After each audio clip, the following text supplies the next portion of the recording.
À l'affiche aujourd'hui, Joël Karekezi, réalisateur rwandais, lauréat de l'étalon d'or de Yenenga en 2019 avec son film La miséricorde de la jungle. Bonjour. Oui, bonjour. Et bienvenue. Oui, merci. Alors, étalon d'or, quelle vie après? Ah oui, en fait, le FESPACO, c'est immense. C'est un endroit où on célèbre le cinéma africain. Et après, le monde entier, ils essayent de regarder les talons d'or.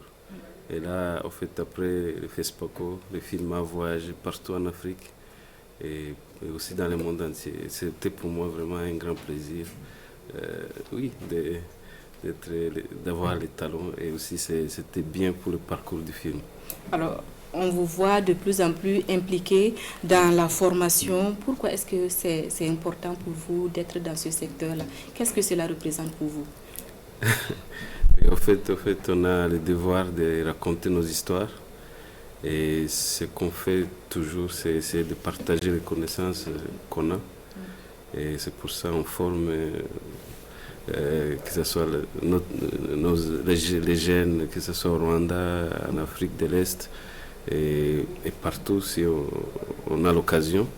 Parce que c'est à nous de faire tout le nécessaire, de raconter nos histoires.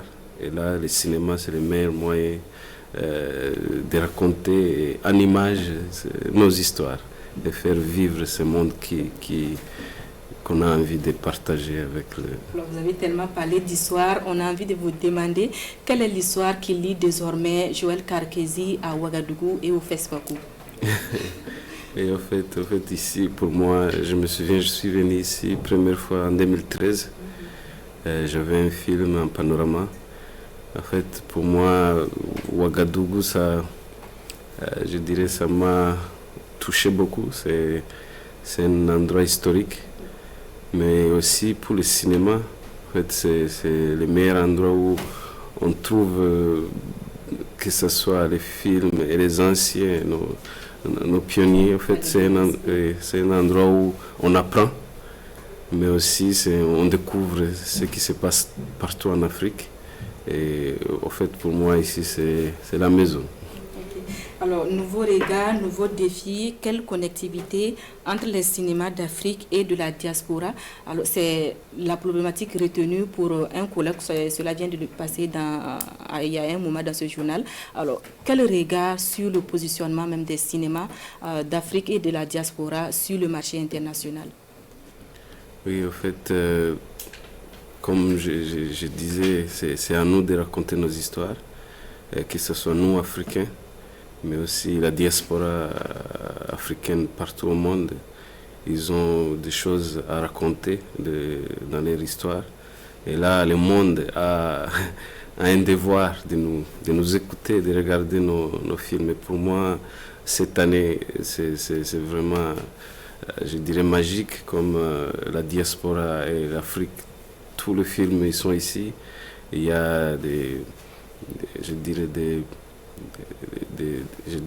conversations autour du cinéma et comment on peut continuer à collaborer tous ensemble, que ce soit en Afrique entre nous, mais aussi aller ailleurs, mais aussi collaborer beaucoup avec la diaspora. Alors, vous avez tantôt dit que le monde a le devoir de regarder les histoires d'Afrique. Est-ce que c'est un devoir, n'est-ce pas, à l'Afrique de vendre son image, de mieux vendre ses productions?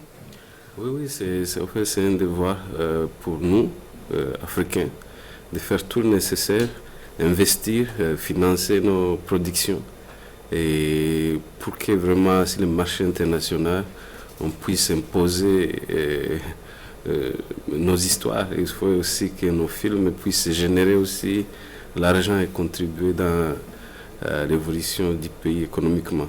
En fait, c'est à nous, on doit le faire et chercher tous les moyens nécessaires pour faire avancer notre cinéma. Alors, est-ce que Karekezi a déjà été dans les salles obscures de cette 27e édition? Ah oui, les salles obscures, c'est... Les salles de ciné. Ah oui. En fait, je suis invité comme membre du jury, là, mais dans la section burkinabé. Et là, depuis hier, on a commencé à regarder des films magnifiques faits ici au Burkina Faso.